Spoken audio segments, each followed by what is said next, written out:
안녕하십니까. 뉴스 플러스입니다. 국회 본회의에 더불어민주당이 추진하는 3차 상법 개정안이 상정된 가운데 국민의힘의 필리버스터, 무제한 반대 토론이 진행 중입니다. 1억 원 공천 헌금 수수 의혹을 받는 강선우 의원에 대한 체포동의안은 국회 본회의를 통과했습니다. 국회 취재기자를 연결합니다. 황보혜경 기자.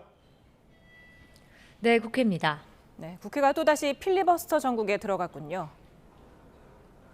네, 기업 자사주 소각을 의무화하는 3차 상법 개정안이 오늘 오후 국회 본회의에 상정됐습니다.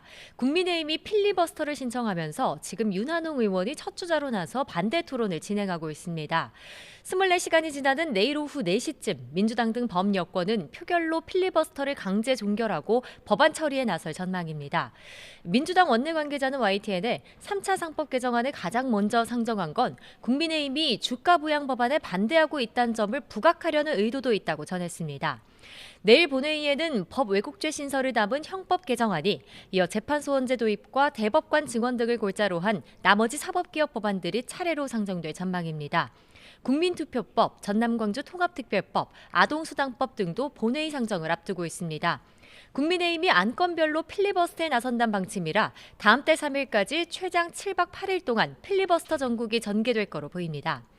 오늘 본회의에선 공천헌금 1억 원 수수 혐의로 구속영장이 청구된 무소속 강선우 의원에 대한 체포동의안도 통과했습니다. 재석 의원 163명 가운데 찬성 164명으로 가결 조건은 132명을 넘겼습니다. 강 의원은 신상 발언에서 모두 5차례에 걸쳐 3억여 원을 돌려줬다고 의혹을 부인하면서도 처신이 미숙했다며 불체포 특권 뒤에 숨지 않겠다고 밝혔습니다.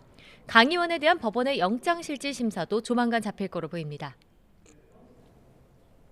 오늘 국회 법사위에서 대구 경북과 충남 대전 통합특별법은 보류됐다고요? 네, 오늘 법사위 전체 회의에는 충남 대전 통합법에 대한 이견으로 어제 제동이 걸렸던 3개 행정통합특별법이 상정됐습니다. 불똥은 앞서 여야 합의로 행안위를 통과했던 법안이죠. 대구 경북 통합법으로까지 튀었습니다. 국민의힘 나경원 의원은 민주당이 주민투표 등 제대로 된 의견 수렴 없이 졸속으로 법안을 밀어붙인다고 비판했습니다.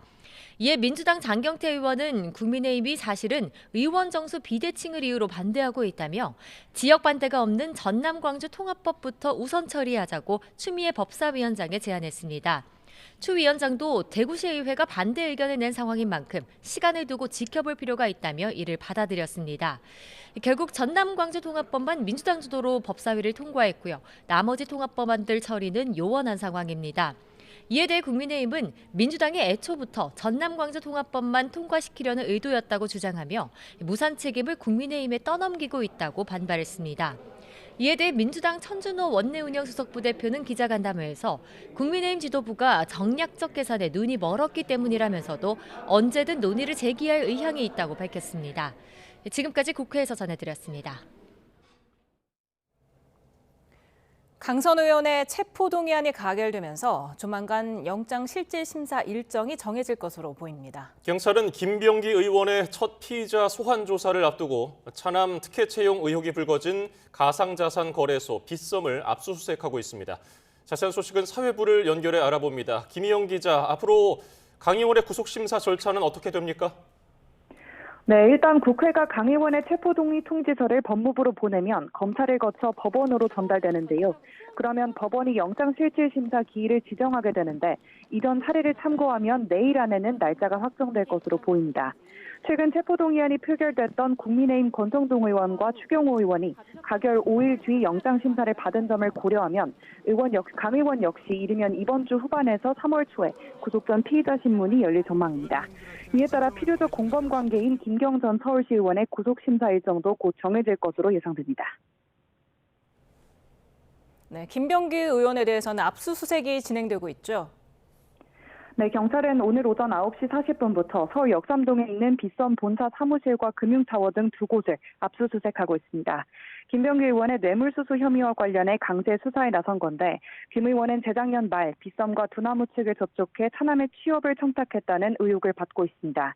이후 김 의원 차남이 빗썸에 취업하자 김 의원이 국회 정무위원회에서 두나무에 공격적인 질의를 했다는 의혹도 함께 불거졌습니다. 경찰은 이번 강제 수사로 빗썸의 인사자료 등을 확보해 김 의원이 실제로 차남 채용을 청탁했는지 살펴볼 것으로 보입니다. 앞서 경찰은 이달 초 빗썸 임원들과 두나무 전 대표를 참고인으로 불러 조사하기도 했습니다. 김 의원은 모레인 오는 26일부터 연 이틀 경찰의 첫 피의자 조사를 받는데요. 경찰은 김 의원을 상대로 차남 취업 청탁 의혹을 포함해 13가지 의혹을 모두 따져볼 방침입니다. 지금까지 사회부에서 YTN 김희영입니다. 윤석열 전 대통령은 내란 우두머리 1심 무기징역 판결에 불복해 항소했습니다. 윤 전 대통령 법률대리인단은 특검의 무리한 기소와 그 전제 위에서 이뤄진 1심의 모순된 판단과 정치적 배경에 대해 결코 침묵하지 않겠다고 설명했습니다. 앞서 내란 특검 역시 어제 3시간 넘는 마라톤 회의를 열고 판결에 항소하겠다는 방침을 정해둔 상황입니다. 통일교 청탁 의혹에 연루된 건진법사 전성배 씨가 1심에서 징역 6년을 선고받았습니다. 재판부는 전 씨가 김건희 씨와 공모해서 통일교 측으로부터 수수한 금품을 모두 유죄로 인정했습니다. 안동준 기자입니다. 건진법사 전성배 씨가 통일교 금품 수수 혐의로 1심에서 징역 6년을 선고받았습니다. 재판부는 통일교 측이 전 씨를 통해 김건희 씨에게 3차례 건넨 금품 모두 알선수재 혐의가 인정된다고 판단했습니다. 전 씨는 금품을 전달한 심부름꾼이라고 주장했지만 재판부는 전 씨 역시 청탁을 인식하고 김건희 씨와 공모했다고 본 겁니다. 전 씨가 통일교로부터 받은 고문료와 기업들이 청탁을 대가로 제공한 금품 모두 알선수재 혐의가 인정됐습니다. 다만 전 씨가 박창욱 경북도 의원에게 공천 청탁을 대가로 1억 원을 받은 혐의는 증거가 부족하다며 무죄로 판단했습니다. 재판부는 전 씨 행위로 정교유착이 발생했다며 헌법이 정한 정교 분리 취지를 어긋나게 했다고 지적했습니다. 전 씨가 재판 과정에서 김건희 씨에게 금품을 전달한 사실을 인정하고 자신이 보관하던 금품을 이미 제출했지만 재판부는 이런 사정을 양형에 참작하거나 감경할 사유로 보지 않았습니다. 재판부는 그라프 목걸이 몰수와 1억 8천여만 원 추징도 명령했는데 김건희 씨가 다른 제품으로 교환한 샤넬 가방은 동일성을 상실했다며 몰수 대상에서 제외했습니다. 이번 판결로 전 씨와 김건희 씨, 윤영호 전 본부장까지 통일교 청탁 의혹에 연루된 인물들이 모두 실형을 선고받게 됐습니다. YTN 안동준입니다. 정교 유착 의혹을 수사 중인 검경 합동수사본부가 임종성 전 더불어민주당 의원을 다시 소환했습니다. 내일은 김규환 전 미래한국당 의원을 불러 조사할 예정인데 관련 수사에 속도를 내는 모습입니다. 권준수 기자입니다. 지난 2020년 4월 총선을 앞두고 통일교 측으로부터 3천만 원 상당의 금품을 받은 혐의를 받는 임종성 전 더불어민주당 의원이 합동수사본부에 다시 출석했습니다. 첫 피의자 조사를 받은 지 약 2주 만입니다. 임 전 의원은 오랜 기간 통일교와 접촉해왔다는 의혹을 받고 있습니다. 그러나 임 전 의원은 통일교 사업에 도움을 준 적이 없다며 연결고리 윤영호 전 통일교 세계본부장도 모르는 사람이라고 재차 강조했습니다. 두 번째 소환 조사인데 여전히 혐의에 대해서는 부인하신 입장인지. 혐의가 없는데 뭐 부인이라고 할 수도 없죠. 없는 거를 솔직하게 얘기할 뿐이고.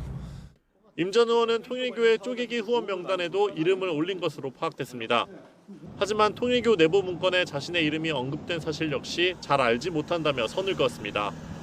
합수본은 통일교의 정치권 로비 의혹에 얽혀있는 의원들을 상대로 여야를 가리지 않고 전방위 수사를 벌이고 있습니다. 내일은 김규환 전 미래통합당 의원을 소환해 총선을 앞두고 현금 3천만 원을 수수했는지 집중 조사할 예정입니다.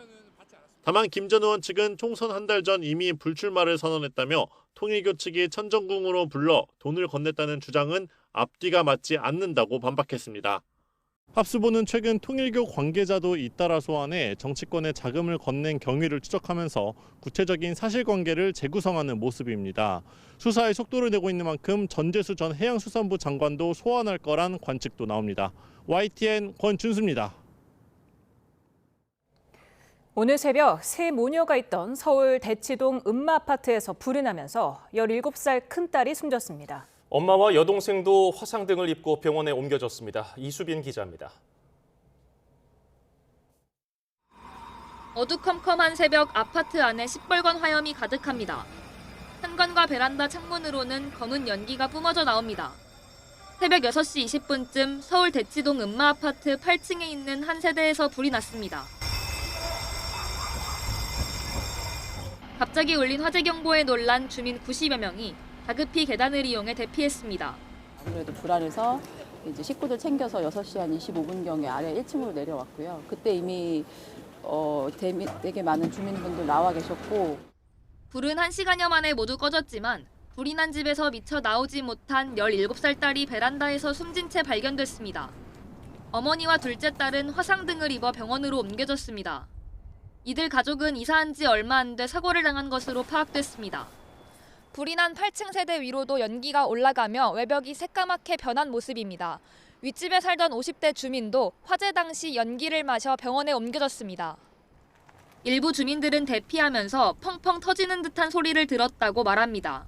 저희 아이가 불이 난다고 이제 얘기를 해가지고 밖에 나와서 보니까 연기가 이제 올라오더라고요. 불길이 치솟고 연기가 많이 났고 펑펑 터지는 소리도 들렸어요. 경찰은 8층 세대 거실과 주방 쪽에서 불이 시작된 것으로 추정된다며 현재까지 방화 등 범죄 혐의점은 발견되지 않았다고 밝혔습니다. 소방과 경찰이 정확한 화재 원인과 피해 규모를 조사하는 가운데 1979년 준공된 음마 아파트에는 스프링클러가 설치돼 있지 않은 것으로 파악됐습니다.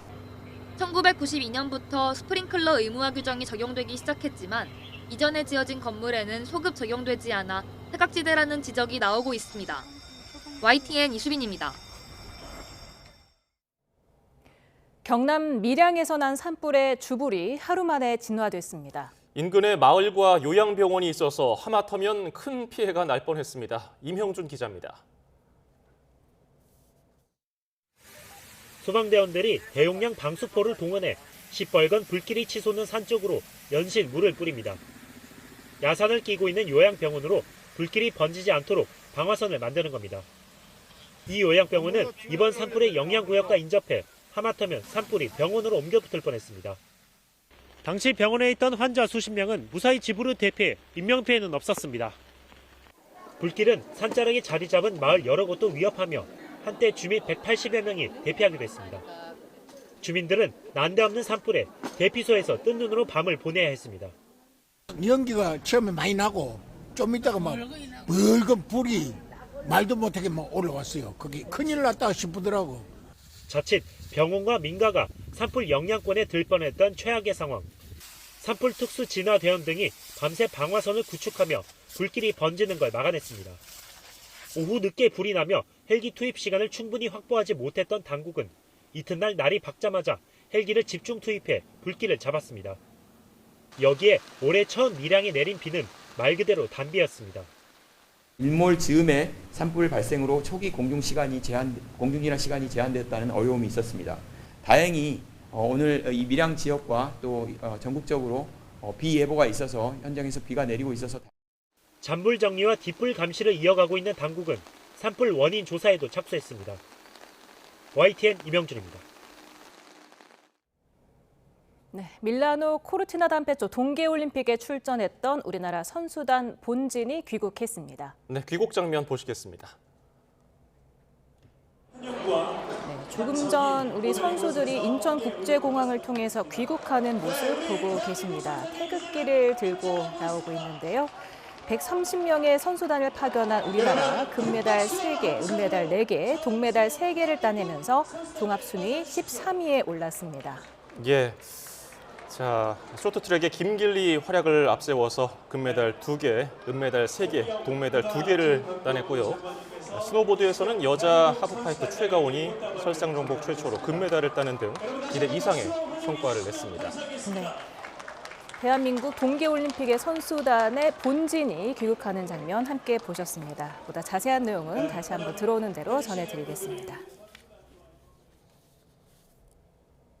네, 다음 소식입니다. 트럼프 미 대통령이 상호 관세 위법 판결을 받은 이후 전 세계에 다시 부과하기로 한 글로벌 관세가 현지 시간 24일 공식 발효됐습니다. 트럼프 대통령은 지난 20일 10% 글로벌 관세 포고문을 발표한 다음 날 세율을 15%로 인상한다고 소셜미디어를 통해서 밝혔지만 언제부터 인상할지 등은 공개하지 않았습니다. 따라서 새로 도입된 글로벌 관세 세율의 경우 일단 10%가 적용되고 조만간 포고령 발표 등 절차를 거쳐서 15%로 올라갈 것으로 예상됩니다. 미국이 보복 관세를 매길 수 있는 무역법 301조 조사를 예고한 가운데 우리나라도 그 대상에 포함될 것으로 예상됩니다. 이에 정부는 쿠팡과 통상 문제를 분리해서 대응하고 한국이 미국에 불공정하지 않다는 점을 강조하고 있습니다. 최하영 기자입니다. 정부는 미국의 무역법 301조 조사 대상에 우리나라가 포함될지에 대해 아직 예단하지 않고 있습니다. 그 대상이 되지 않도록 여러 가지 통상 이슈들을 관리해야 될 상황입니다. 다만 상호관세 카드를 잃은 트럼프 행정부가 무역법 301조로 압박의 고삐를 쥐고 있는 만큼 우리나라에도 칼끝을 겨눌 가능성이 큽니다. 충분히 가능성은 있다고 보고요. 그것이 실행을 목적으로 하든 압박을 목적으로 하든 지금 쓸 수 있는 가장 좋은 카드가 301조가 되니까. 특히 미국은 지난해 우리나라와의 교역에서 564억 달러, 81조 원가량 적자를 기록했습니다. 주요 교역국 가운데 11번째로 무역 적자를 이유로 조사에 나설 수 있습니다. 게다가 조사를 진행하는 미 무역대표부는 우리나라의 디지털 규제나 농산물 검역 등을 비관세 장벽으로 지목해왔습니다. 무역법 301조를 앞세워 비관세 장벽 해소를 더욱 압박할 수도 있습니다. 비관세 장벽 관련된 부분들을 이유로 해서 미국 정부가 301조에 관련된 것들을 언급을 하고 있기 때문에요. 그런 부분에 있어서 정부가 좀 선제적으로 예방을 해야 되지 않을까. 또 쿠팡이 한국 정부의 미국 기업 차별을 주장하는 점도 빌미가 될 수 있는 만큼 정부는 쿠팡과 통상 문제가 별개라는 점을 강조하고 있습니다. 더 적극적으로 설명도 하도록 해서 이 정보 유출하고 이 301조의 본질적인 어떤 불공정 거래하고는 단절을 좀 시키도록 하겠습니다. 정부는 미국의 조사 가능성에 대비해 우리나라가 불공정하지 않다는 자료를 충분히 준비하고 있다며 최대한 기존 무역 합의 틀 안에서 사태를 해결한다는 방침입니다. YTN 최하영입니다. 미 대법원의 상호관세 위법 판결 이후 물류기업 페덱스가 대기업 가운데 처음으로 미국 정부를 상대로 관세 환급 소송을 제기했습니다. 지난해 9월 페덱스는 미국 무역 정책으로 2026 회계연도 영업이익이 10억 달러, 우리 돈 1조 4,400억 원 줄어들었다고 밝혔습니다. 이는 직전 2025 회계연도 영업이익의 16%에 해당하는 금액입니다. 5월 9일부터 다시 시행되는 다주택자 양도소득세 중과 조치가 담긴 시행령 개정안이 국무회의를 통과했습니다. 이에 따라 다주택자가 보유한 조정 대상 지역 주택 양도 차익의 최고 75%, 지방세 포함 82.5% 세율이 5월 9일부터 적용됩니다. 4년 만에 양도소득세 중과가 재개되는 겁니다. 이재명 대통령은 나라의 모든 문제의 원천은 부동산이라며 농지까지 투기 대상이 됐다고 강하게 비판했습니다. 전수조사를 거쳐서 농사를 안 짓는 경우 매각을 명령하는 방안을 검토하라고 지시했습니다. 강진원 기자입니다. 연일 부동산 시장 정상화 의지를 밝히고 있는 이재명 대통령이 이번에 농지를 겨눴습니다. 귀농, 귀촌을 하려고 해도 땅값이 올라 어려움을 겪는 현실을 꼬집었습니다. 저 산골짜기 있는 그 뭐 버려지다시피 한 밭도 말이에요. 5만 원, 10만 원씩 막 심하게는 2, 30만 원씩 하고 그러니까 이 농사를 지을 수가 없어요. 특히 관리 부실로 농지까지 투기 대상이 돼버렸다며 관계 부처를 질타했습니다. 헌법에 규정된 경자 유전 원칙에 따라 농사를 짓는 사람만 농지를 소유할 수 있는데 지켜지지 않고 있다는 겁니다.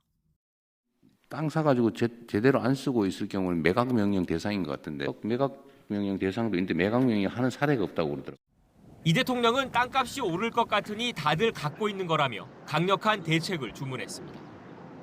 농사를 안 짓는 농지를 전수조사해 매각 명령을 내리는 방안을 검토하라고 지시했습니다.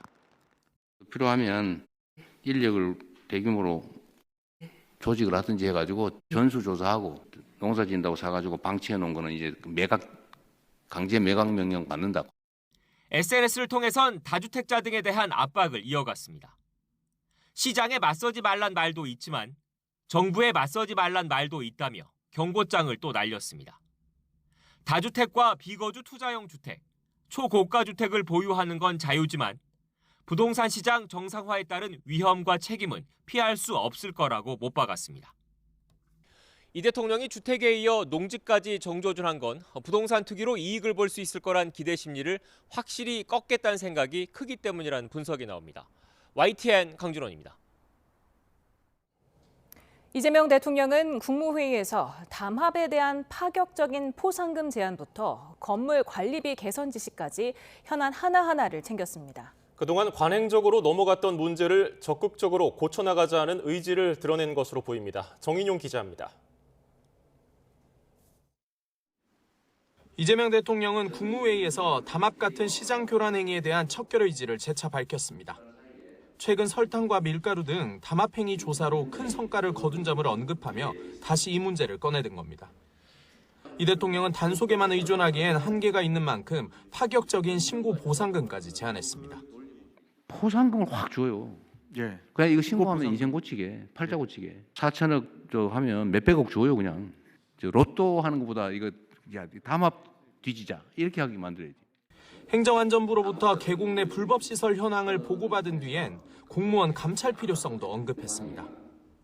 실태 조사가 부실하게 이뤄져 불법 시설 규모가 적게 집계됐던 건데 재조사를 지시하며 이번에 누락되면 징계해야 한다고 강하게 경고했습니다. 또 집합건물 임대인이 임대료 상환 등 규제를 피하기 위해 관리비를 인상하는 문제를 두곤 사기, 범죄 행위란 비판도 쏟아내며 개선을 지시했습니다. 이 문제 이해관계 있는 사람이 전국적으로 수백만이 될 가능성이 있습니다. 이런 게 다 부조리죠. 이런 것들을 좀 찾아내서. 잘못된 관행이나 사소한 사안도 하나씩 고쳐나가면 성과가 된다는 게 이 대통령 지론인 만큼 사회 현안 전반에 적극 행정을 주문한 걸로 풀이됩니다. 이 대통령은 공무원들이 개혁적 마음가짐으로 일할 수 있도록 장차관 등 최고위 공직자들이 정책 결정에 대한 책임은 자신들이 진다는 점을 분명히 표현하라고 당부했습니다. YTN 정인영입니다. 특검이 김건희 씨 측근이자 도이치모터스 주가 조작 사건 공범으로 지목된 이모 씨에 대해 징역 1년 6개월을 구형했습니다. 민중기 특검은 징역 1년 6개월과 벌금 4천만 원을 구형하고 범행을 통해 취득한 1,300여만 원을 추징해달라고 재판부에 요청했습니다. 특검은 이 씨가 주식시장에서 공정한 거래를 저해해 투자자 신뢰를 해친 데다 특검 수색 과정에서 창문으로 도주해 수사에 상당한 지장을 초래했다고 질타했습니다. 2차 종합특검이 내일 현판식을 열고 본격 수사에 착수합니다. 이른바 재탕 특검 논란을 넘어설 수 있을지 주목됩니다. 김영수 기자입니다. 권창형 특검이 이끄는 2차 특검은 내란과 김건희, 최상병까지 3대 특검을 모두 아우릅니다. 수사 대상은 모두 17개. 이 가운데 7개가 12.3 비상계엄, 내란 사건입니다. 노상원 수첩과 방첩사 블랙리스트, 계엄버스, 북한 도발 유도 의혹까지 계엄 선포와 관련된 의혹 상당수가 구체적으로 명시됐습니다. 노상원 수첩의 경우 윤석열 전 대통령 내란 우두머리 사건 1심에서 신빙성이 인정되지 않으면서 초기 수사력은 여기에 집중될 가능성이 있습니다. 아직 내란이라든지 계엄에 가담한 행위 전반에 대해서 밝혀지지 못한 사실이 많기 때문에 서울 양평고속도로 노선 변경에 김건희 씨 일가가 영향력을 미쳤다는 의혹은 특검이 마무리하지 못한 대표적 사건 가운데 하나입니다. 국토부 공무원을 포함해 모두 7명을 재판에 넘겼지만 지시한 윗선까지 올라가지 못했습니다. 김건희 씨가 박성재 전 장관과 나눈 텔레그램 메시지로 드러난 이른바 셀프 수사 무마 의혹도 특검이 이어봤습니다. 수사 기간은 앞으로 최대 150일. 특검보 5명 가운데 4명을 채운 특검은 이제 첫 발을 뗄 준비를 마쳤습니다. 유례없는 3대 특검 이후 바통을 이어받은 2차 종합특검이 재탕 수사라는 비판적인 시각을 넘어 성과를 낼 수 있을지 주목됩니다. YTN 김영수입니다. 인천 계양을 보궐선거에 출사표를 던진 김남준 전 청와대 대변인은 당내에서 제기되는 송영길 전 대표와의 이른바 교통정리 필요성에 대해서 당에서 결정하는 대로 따르겠다고 밝혔습니다. 김 전 대변인은 오늘 국회에서 더불어민주당 정청래 대표와 1시간 동안 면담한 뒤에 기자들을 만나 이같이 말했습니다. 이어서 면담 자리에서 자신의 출마 의지를 말했고 정 대표는 격려해 주었다고 덧붙였습니다. 이재명 대통령의 경기지사 시절 참모 4인방이 6.3 지방선거 출마를 선언했습니다. 더불어민주당 김지호 성남시장 예비후보, 정순욱 의왕시장 예비후보, 김석구 광주시장 예비후보, 최현용 평택시장 예비후보는 이재명 경기도정이 보여준 혁신과 통합, 실용행정의 정신을 이어받겠다고 포부를 밝혔습니다. 6.3 지방선거를 치르기도 전에 국민의힘은 책임론이 화두인 듯합니다. 당대표 사퇴가 최고의 선거 전략이라는 말까지 나왔는데 장동혁 대표는 자꾸 부정적인 얘기를 하는 게 무슨 도움이 되느냐면서 자제를 요청했습니다. 김나연 기자입니다. 국민의힘 장동혁 대표가 왜 같은 편끼리 사기를 꺾냐며 이른바 위기감 조장 세력에 경고장을 날렸습니다. 윤석열 전 대통령과의 분명한 절연을 요구하는 오세훈 서울시장을 겨냥한 건데 오선 수성을 원하면 문제를 먼저 진단해보라고 역비판하기도 했습니다. 우리는 진다라고 하는 말을 반복하는 것이 선거에 어떤 도움이 될지 저는 잘 이해하기 어렵습니다. 일부 지도부도 오 시장이 진보 진영에 밀릴까 봐 마음이 급한 듯하다며 당내 비판 세력은 소수에 불과하다고 저격에 동참했습니다.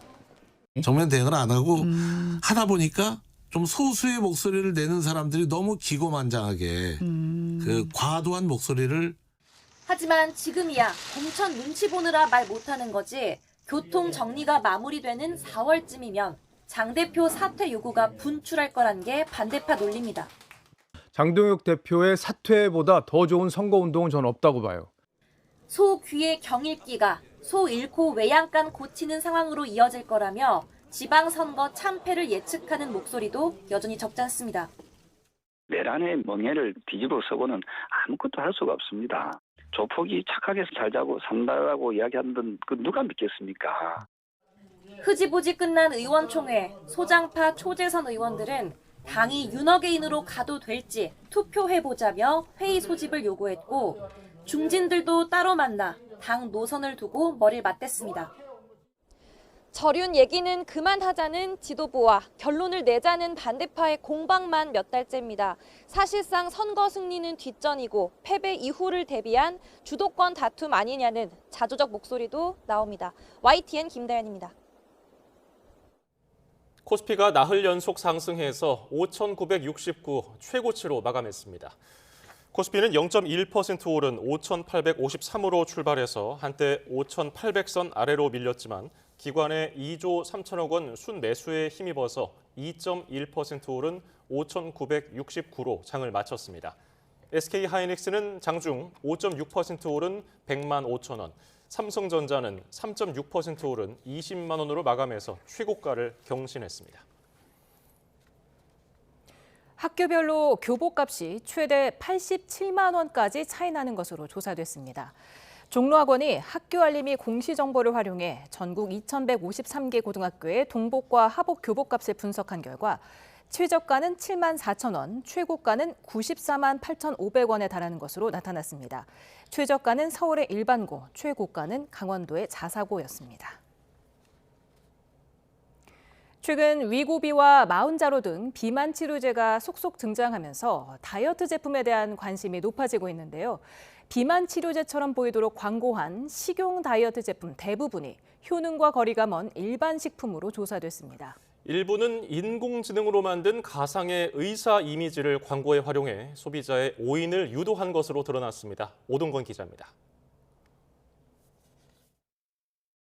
온라인에서 판매 중인 다이어트 제품들, 겉모습만 보면 비만 치료제처럼 보입니다. 특히 이렇게 조사 대상 대부분 88%의 제품이 정제 형태, 알약으로 만들어져 있습니다. 의약품으로 오인되기 쉽지만 이 제품 그냥 일반 식품입니다. 한국소비자원이 조사한 다이어트 표방식품은 16개, 비만 치료제 위고비 등을 연상시키는 이름이지만 실제 조사 결과 비만 치료 성분인 GLP-1은 전혀 들어있지 않았습니다. 이들 제품은 온라인 판매 페이지에서 GLP-1 촉진, 마시는 위고비 등의 표현을 사용해 의약품과 유사한 효과가 있는 것처럼 광고했습니다. 또 의사나 전문가 이미지를 활용해 신뢰도를 높이려 했습니다. AI를 활용해서 특정 이미지를 생성을 했는데요. 그 이미지는 뭐 의사를 사칭한다든지 아니면 인플루언서나 특정 유명 장소를 이미지로 조작을 하거나 일부 제품에는 포만감 유지와 관련된 식이섬유 성분이 포함돼 있었지만 하루 섭취량이 0.9g에서 3.2g 수준으로 체중 감량 효과를 기대하기엔 부족한 양이었습니다. 다만 조사 대상 제품에서 식품의 사용이 금지된 변비 치료제, 우울증 치료제 등 의약품 성분은 검출되지 않았습니다. 한국소비자원은 식약처에 온라인 부당 광고 점검을 요청하고 다이어트 제품을 구입할 때 건강기능식품 인증 마크와 원료명을 반드시 확인해달라고 당부했습니다. YTN 오동건입니다. 앞으로 공연장과 스포츠 경기 입장권을 부정 유통하는 암표 행위를 하면 표값의 최대 50배에 달하는 과징금을 물게 됩니다. 정부는 오늘 이재명 대통령 주재로 열린 국무회의에서 이 같은 내용이 담긴 공연법과 국민체육진흥법 개정안을 심의 의결했습니다. 개정안은 부정 판매로 얻은 이익에 대한 몰수, 추징, 신고 포상제도 도입 등 내용을 담고 있고 오는 8월부터 시행됩니다. 오늘 오전 10시쯤 충남 부여 규안면 부여대교에서 승용차와 화물차 등 4대가 눈길에 미끄러져 잇따라 추돌했습니다. 이 사고로 화물차에 타고 있던 70대 여성이 경삭을 입어 치료받고 있습니다. 오전 11시 50분쯤 대전 이현동에서는 눈길에 차량이 고립돼 소방당국이 출동했고 정오쯤에는 대전 갈마동에서 눈이 내린 오르막길에 차가 고립돼 견인됐습니다. 오늘 오후 3시 반쯤 전북 장수군 익산 장수 고속도로 하행선 장수 분기점 인근을 달리던 SUV가 옆으로 넘어졌습니다. 이 사고로 60대로 추정되는 동승자가 심정지 상태로 병원에 옮겨졌습니다. 경찰은 SUV가 눈길에 미끄러진 것으로 보고 정확한 사고 경위를 조사하고 있습니다. 정부가 오는 10월 검찰청을 대체 신설되는 중수청과 공소청의 역할을 재조정한 설치 법안을 다시 마련해 입법 예고했습니다. 중수청의 수사 범위를 6대 범죄로 축소하고 인력 체계도 일원화하는 등 여당의 요구가 일부 반영됐습니다. 이종원 기자입니다. 정부가 다시 마련한 중수청과 공소청 설치 법안의 핵심은 중수청 수사범위 축소와 인력체계 단일화로 요약됩니다. 지난달 입법 예고 당시 9대 범죄였던 중수청의 수사 범위는 공직자와 선거, 대형 참사가 제외되면서 6대 범죄로 축소됐습니다. 이대로 입법이 완료되면 중수청의 수사 대상은 부패와 경제, 방위사업 마약, 내란 외환 등 국가보호범죄, 사이버 범죄로 한정됩니다. 수사사법관과 전문수사관으로 구분해 이원화했던 직급체계도 수사관 단일 체계로 일원화하기로 했습니다. 다만 초기 이동하는 검찰 인력에 한해 기존 봉급과 정년 등을 보장하고 상당 계급의 수사관으로 임용될 수 있도록 부칙에 규정했습니다. 또 중수청장의 경우 변호사 자격이 없더라도 수사와 법률 업무에 15년 이상 재직했다면 후보자가 될 수 있도록 했습니다. 이번 수정안은 지난달 첫 입법 예고 이후 여권에서 비판과 함께 터져나온 의견들이 상당 부분 반영된 결과입니다. 원래 입법 예고안과는 좀 다른 사항인데요. 그 사이에 이제 국회 또 여러분들의 의견을 저희가 이제 종합을 해서 판단을 했고, 이와 함께 수정안은 검사의 징계 종류에 일반 공무원과 같이 파면을 추가해 징계 처분으로도 검사를 파면할 수 있도록 했습니다.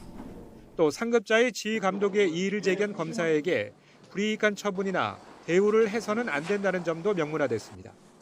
직무집행 관련 부당한 행위가 있는 경우 검사의 사법경찰관리 등에 대한 교체 임용 요구 조문을 직무배제 요구로 수정했습니다. 다만 정부는 위헌 논란을 우려해 공소청의 수장 명칭을 검찰총장으로 유지하기로 했고, 검사의 보안 수사권 권한 여부는 추후 형사소송법 개정 과정에서 결정할 방침입니다. YTN 이종원입니다. 다음 달 21일 광화문에서 열리는 BTS 무료 공연 예매가 어제 저녁 열렸습니다. 예매 시작과 동시에 10만 명이 몰리면서 1시간도 지나지 않아 마감됐습니다. 김승환 기자입니다. 저녁 8시 정각과 동시에 예매 버튼을 눌렀는데도 대기 순서는 3만 9천 번대입니다. 전체 대기 인원은 순식간에 10만 명을 넘습니다. 30분 정도를 기다려 예매창을 열었지만 남은 자리는 찾을 수가 없습니다. 다음 달 20일 광화문에서 열리는 BTS 컴백 공연을 보려는 팬들이 한꺼번에 몰리면서 예매가 빠르게 마감됐습니다. 예매 시작 직후 X엔 수고비를 받고 광화문 공연 티켓을 양도하겠다는 글들이 실시간으로 올라왔습니다. 경찰은 재판매 제한이 사기 범죄로 이어질 수 있다며 주의를 당부했는데 이번에도 비슷한 게시물이 잇따랐습니다. 이번 콘서트를 위해 팬들이 자발적으로 만든 사이트가 생기는 등 아미들의 움직임도 이어지고 있습니다. 전 세계 팬들이 정보 공유를 할 수 있는 플랫폼 역할을 하겠다는 취지입니다. 광화문 콘서트도 준비하고 아리랑 앨범 이제 곧 나오는 것도 준비하고 아미들이 기다리는데 힘들어할까봐 이렇게 왔습니다. 보고 싶어요. 이번 공연에는 티켓팅에 성공한 팬들뿐 아니라 현장 분위기를 느끼려는 팬들까지 20만 명 이상이 몰릴 것으로 보입니다. 3년 9개월 만에 돌아오는 BTS의 완전체 무대를 앞두고 팬들의 기대가 한층 커지고 있습니다. YTN 김승환입니다. 순직 경찰관 사망 경위를 비하하는 표현으로 논란이 된 예능 프로그램에 대해 경찰청이 공식 법적 대응 검토에 나섰습니다. YTN 취재 결과 경찰청은 고 이재현 경장 유족의 동의를 얻어 디즈니 플러스 예능 프로그램 운명전쟁 49에 대해 방영분 삭제 등을 위한 법적 대응을 검토하고 있는 것으로 확인됐습니다. 경찰청은 또 프로그램 제작사 등에 대해 공식적인 사과를 요청하는 방안도 검토하는 것으로 파악됐습니다. 점술가들이 출연하는 OTT 예능 운명전쟁 49 제작진이 고인 모독 논란에 다시 한번 사과 입장을 냈습니다. 제작진은 프로그램상 무속인 출연자가 고인을 모르는 상태에서 점사를 보던 중 부적절한 언어와 묘사가 등장해서 심려를 끼쳐 진심으로 사과한다고 고개를 숙였습니다. 그러면서 제작진은 현재 유가족 이야기를 경청하고 있고 사전에 마음을 헤아리지 못했던 부분에 사죄드린다며 향후 제작 전반에 보다 세심한 주의를 기울이겠다고 밝혔습니다. 중국이 전통 제조업을 넘어 첨단 제조업 전반에서 빠르게 경쟁력을 키우며 한국을 추월했다는 분석이 나왔습니다. 산업연구원이 발표한 보고서를 보면 중국은 메모리 반도체 분야를 빼고 로봇과 전기차, 배터리 등 첨단 제조업 분야에서 한국과 상당한 격차를 벌린 것으로 파악됐습니다. 산업연구원은 한중 산업 경쟁이 기술 추격 단계를 넘어 구조적 경쟁 단계로 진입했다며 한국은 초격차 기술 확보와 새로운 제조 경쟁력을 축적하는 방향으로 전환할 필요가 있다고 밝혔습니다. 트럼프 미 대통령이 중동의 군사력을 크게 늘린 채 대규모 이란 공격 가능성을 비친 데 이어 일부 대사관에 대피령이 내려지면서 군사행동이 임박한 것 아니냐는 관측이 나옵니다. 이란은 미국이 공격한다면 그 규모에 관계없이 침략이라며 최고 지도자가 지도부 암살 시도에 대비하도록 지시하는 등 대응 태세를 강화하고 있습니다. 김종욱 기자입니다. 미국 국무부가 레바논 베이루트의 안보 상황을 들어 대사관 비필수 인력과 가족에게 현지를 떠나도록 명령했습니다. 레바논은 그동안 미국에 대한 이란의 보복 공격 표적이 되었고 이번에도 미국이 군사행동에 나선다면 중동 내 미국 관련 시설을 보복 공격 목표물로 삼겠다고 경고해 왔습니다. 앞서 트럼프 대통령은 이란 정권 교체를 목표로 대규모 공격을 검토할 수 있다는 입장을 참모들에게 밝힌 것으로 전해졌습니다. 군 수뇌부가 신중한 입장을 보였다는 보도를 일축하고 결정권자는 바로 자신이라며 이란과 합의를 이루지 못하면 매우 나쁜 날이 될 거라고 경고했습니다.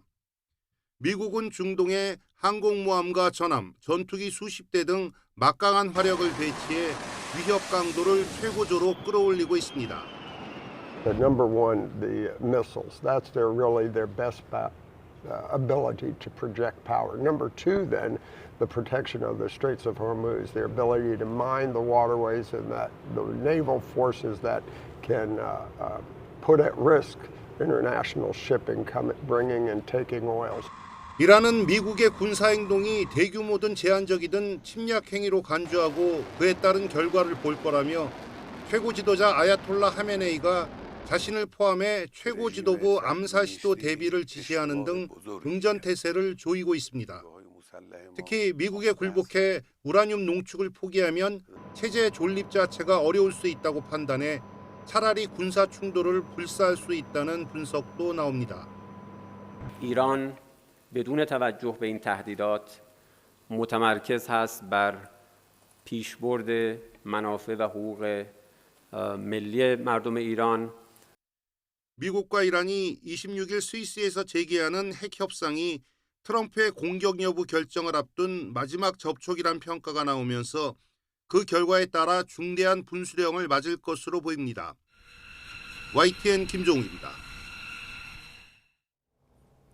뉴욕을 비롯한 미 북동부 지역에 폭설과 강풍을 동반한 최악의 눈 폭풍이 몰아치면서 공항과 육상 교통이 사실상 마비됐습니다. 이번에 내린 눈이 워낙 습기가 많아서 나무가 부서질 정도로 무겁다 보니 제설이 어려운 건 물론이고 전력선까지 끊어져 정전 피해가 속출하고 있습니다. 뉴욕 이승윤 특파원입니다. 겨울 왕국으로 변해버린 미국 뉴욕 센트럴파크. 앞이 보이지 않을 정도로 심한 눈폭풍에도 아이들은 눈썰매를 타느라 신이 났고 어른들도 스키를 타고 도시를 누빕니다. And so it's incredible to be able to walk from home and take out the skis and go straight from my own city. 폭설로 뉴욕 시민들에겐 이동 자제령이 내려졌고 일반 차량 통행도 금지되면서 평소 같으면 발 디딜 틈 없는 명소인 타임스퀘어는 텅 비었습니다. 특히 강풍을 동반한 폭설로 가시거리가 짧아지는 화이트아웃 현상이 발생해 이동이 극도로 위험하기 때문입니다.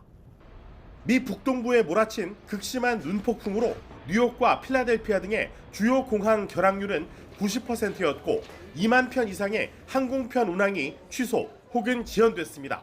By the time they de-iced it, it was the winds I guess picked up. So we all got off the plane and then winded up sleeping here. So 시속 56km 이상의 돌풍이 3시간 넘게 계속되고 가시거리가 400m 미만일 때 내려지는 블리자드, 눈폭풍 경보에 영향권에 든 미국인은 약 4천만 명. 뉴욕과 뉴저지주 일부 지역엔 45cm 이상의 눈이 쌓였고 매사추세츠와 코네티컷 해안가 일부 지역엔 60cm 이상의 눈이 내렸습니다.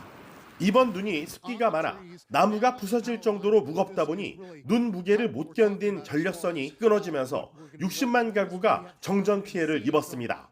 미국 언론은 이번 눈이 이례적으로 무거운 만큼 심혈관 질환자들은 눈을 치우다가 심장마비를 겪을 수 있다며 주의를 당부했습니다. YTN 이승윤입니다. 젤렌스키 우크라이나 대통령이 트럼프 미 대통령을 향해서 자신들 편에 서달라며 현지 시간 24일 진행될 트럼프 대통령의 국정연설에서 우크라이나를 향한 강력한 지지를 밝혀달라고 호소했습니다. 젤렌스키 대통령은 미국 CNN 방송 인터뷰를 통해 푸틴 러시아 대통령은 전쟁 그 자체라며 미국은 한 사람과 싸우는 민주주의 국가와 함께해야 한다고 강조했습니다. CNN은 젤렌스키 대통령이 우크라이나인들이 전쟁에 지쳐 있다는 점을 인정했지만 푸틴 대통령의 요구에 굴복하는 것은 결코 선택지가 아니라는 점을 분명히 밝혔다고 전했습니다. 마약 조직 소탕 작전으로 한때 대혼란에 빠졌던 멕시코가 진정을 되찾았습니다. 멕시코 최대 카르텔과의 이번 전쟁으로 정부 측은 군인 등 27명이 목숨을 잃은 것으로 집계됐습니다. 신웅진 기자입니다. 무장병력들이 수도 멕시코시티의 검찰 청사를 삼엄하게 지키고 있습니다. 사살된 마약 두목 엘 멘초의 시신이 바로 이곳으로 옮겨졌기 때문입니다. 멕시코 정부는 서부 할리스코주 타팔파 마을 외곽숲에서 엘 멘초와 조직원들 여러 명을 제거했습니다. 우두머리를 잃은 마약 카르텔은 할리스코, 나예리트, 미초아칸, 푸에블라 등지에서 보복 차원의 폭력 사태를 일으켰습니다. 경찰은 할리스코주에서 약 30명의 범죄 용의자가, 미초아칸주에서는 4명이 사망했다고 밝혔습니다. 이 과정에서 멕시코군 요원 등 27명도 희생됐습니다. En Jalisco se registraron 6 agresiones, donde lamentablemente perdieron la vida 25 elementos de la Guardia Nacional, un custodio y uno de la Fiscalía General del Estado. 멕시코 정부는 푸에르토 바에르타 국제공항 운영을 재개하고 봉쇄했던 도로도 대부분 정상화하고 있다고 설명했습니다. 사태는 일단 진정됐지만 조직원들이 뿌리 뽑힌 것은 아니기에 주민들은 여전히 두렵습니다. Y honestamente pues vengo con preocupación a la escuela, vengo con algo de miedo y temor porque pues no sabemos cómo nos va a llegar o cómo va a tener un impacto aquí en la capital, pese a que fue en Jalisco. 오는 6월 월드컵을 앞둔 멕시코 정부는 보안 태세를 점검하고 있다고 밝혔지만 불안감은 쉽게 가시지 않는 분위기입니다. 카르텔 두목 엘 멘초 제거 작전이 펼쳐진 곳에서 120km가량 떨어져 있는 과달라하라에서는 우리 대표팀의 조별리그 1, 2차전이 벌어집니다. YTN 신웅진입니다. 프랑스 프로축구 파리 생제르맹에서 뛰는 이강인 선수가 지난해 최고의 활약을 펼친 우리나라 선수로 선정됐습니다. 2025 대한축구협회 어워즈에서 이강인은 올해의 선수 남자 부문 수상자로 뽑혔습니다. 손흥민 선수의 뒤를 이어 한국 축구 에이스로 거듭나고 있는 이강인이 이 상을 받은 건 처음입니다. 2026 월드 베이스볼 클래식 출전을 앞둔 우리 야구 대표팀이 일본 오키나와에서 열린 기아와의 연습 경기에서 승리하며 3연승을 기록했습니다. 류지현 감독이 이끄는 대표팀은 일본 오키나와에서 열린 기아 타이거즈와 연습 경기에서 6대3으로 역전승했습니다. 대표팀은 2회 말 기아의 실책과 문보경의 밀어내기 볼넷을 묶어서 3대2로 경기를 뒤집었고 3회 말에는 박혜민이 1타점 2루타를 치고 김주원이 2타점 적시타를 때려 점수차를 벌렸습니다. 박혜민은 3안타 활약으로 승리를 이끌었습니다. 내일은 다시 봄처럼 온화한 날씨가 찾아오겠습니다. 우선 아침에는 서울 기온이 영하 1도로 오늘보다 낮아지면서 조금 더 춥겠지만 한낮에는 서울 15도, 광주 16도, 대구 14도까지 오르는 등 오늘보다 10도 안팎 크게 높아지겠습니다. 오늘 밤까지 강원 남부와 충청 이남 곳곳에 눈비가 내린 뒤 점차 그치겠는데요. 특히 전북 북동부와 영남에는 최고 5cm의 많은 눈이 더 쌓이겠고 영남 해안에는 모레까지 빗방울이, 제주도에는 계속해서 비가 이어지겠습니다. 또 영동과 남부지방을 중심으로 흐린 날씨가 이어지는 가운데 오전까지 안개가 매우 짙게 끼는 곳도 많겠습니다. 날씨 정보였습니다. 공천원금 수수 의혹에는 강선 의원의 체포동의안이 국회 본회의를 통과했습니다. 강 의원은 혐의를 전면 부인했지만 민주당 의원 상당수마저 체포동의안에 찬성표를 던진 것으로 보입니다. 강민경 기자입니다. 진통 끝에 열린 국회 본회의에는 공천원금 수수 혐의를 받는 무소속 강선우 의원에 대한 체포동의안이 첫 안건으로 올랐습니다. 민주당 소속 정성호 법무부 장관은 담담한 목소리로 한때 한솥밥을 먹었던 강 의원의 범죄 사실 요지를 설명했습니다. 강선우 의원은 혐의를 부인하고 있으나 공유자 및 참고인의 진술, 1억 원의 사용처, 관련 녹취록 및 해당 공천 결과 등 증거에 의하여 혐의가 인정되고 신상 발언을 신청한 강 의원은 다소 초췌한 얼굴로 김경 전 서울시 의원으로부터 공천원금 1억 원을 받았다는 혐의를 거듭 부인했습니다. 5차례나 돈을 반환했는데 제가 먼저 요구했다는 것이 말이 됩니까?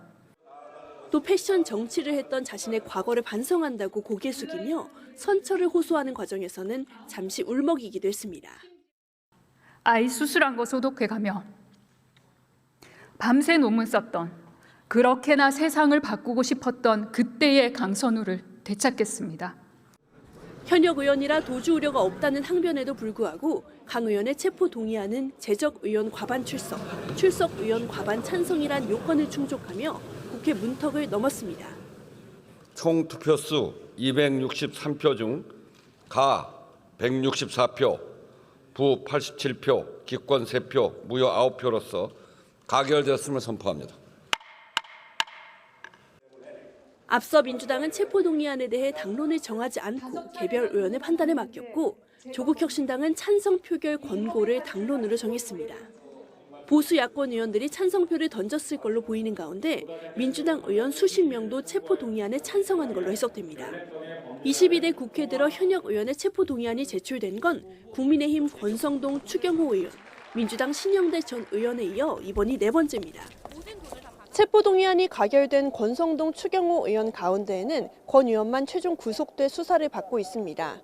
결국 강선우 의원의 구속 여부도 구속 전 피의자 신문에서 가려지게 됐습니다.